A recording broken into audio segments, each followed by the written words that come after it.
মোৰ ভাগত পৰিছে ভক্তিৰ সঁচা কৰি ভালেই লাগে য'ত ভগৱানৰ সংযোগ পাওঁ আমি। এই ভক্তিৰ ৰস হ'ল আমাৰ আধ্যাত্মিক দিশ, যি ৰসৰ দ্বাৰা আমাৰ তন মন দৃঢ় কৰি ৰাখিব পাৰোঁ। জীৱাত্মা আৰু পৰমাত্মাৰ মাজত মিলন হয়, সংযোগ হয়, একতাৰ এনাজৰীডাল সুদৃঢ় হয়। আমি শুদ্ধভাৱে আমাৰ সিদ্ধান্তবোৰ ল'ব পাৰোঁ, বিশ্বাসেৰে আমি আগুৱাই যাব পাৰোঁ। সেয়াই হ'ল ভক্তিৰ ভগৱান কৃষ্ণ আমাৰ সৈতে সদায় থাকে। আজি শিক্ষক দিৱস। আপোনালোকে জানে যে মই এগৰাকী শিক্ষয়িত্ৰী। তথাপিতো মই সকলো আদি গুৰু শিক্ষাগুৰু সকলোকে মোৰ ফালৰ পৰা শ্ৰদ্ধা নিবেদন কৰিলোঁ। মই মোৰ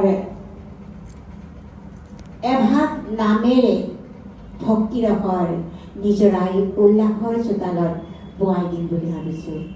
উল্লাসৰ চোতালত ভক্তিৰস সদায় থাকেই, কাৰণ ওম তানে অলপ আগতেও ওম তানা গৈছে ব্ৰহ্মা বিষ্ণু মহেশ্বৰ। গতিকে য'ত ব্ৰহ্মা বিষ্ণু মহেশ্বৰ থাকে তাতে ভক্তিৰস থাকে। তথাপিতো তাত নিমখ জলকীয়া আৰু অকণমান তেল দি অকণমান আৰু মধুৰ কৰিম বুলি ভাবিছোঁ। আপোনালোকে কিন্তু সহযোগ কৰিব।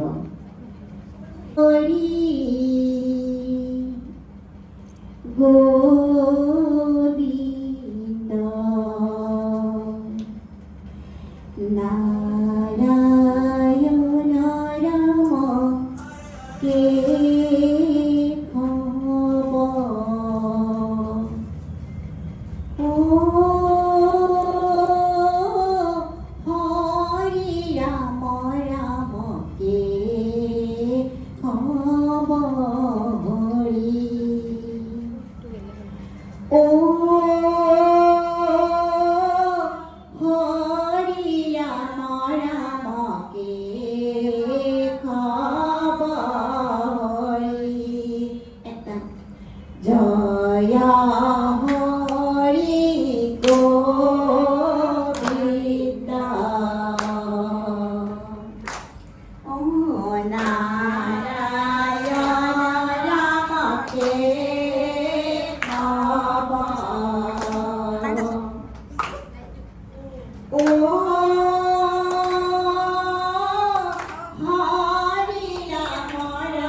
ভকত ভগৱান নাম ল'বলৈ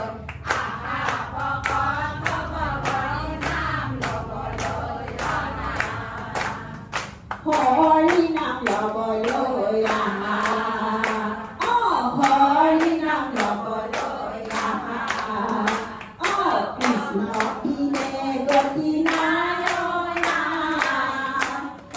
হৰি বিনে গতি নাই কৃষ্ণ বিনে গতি নাই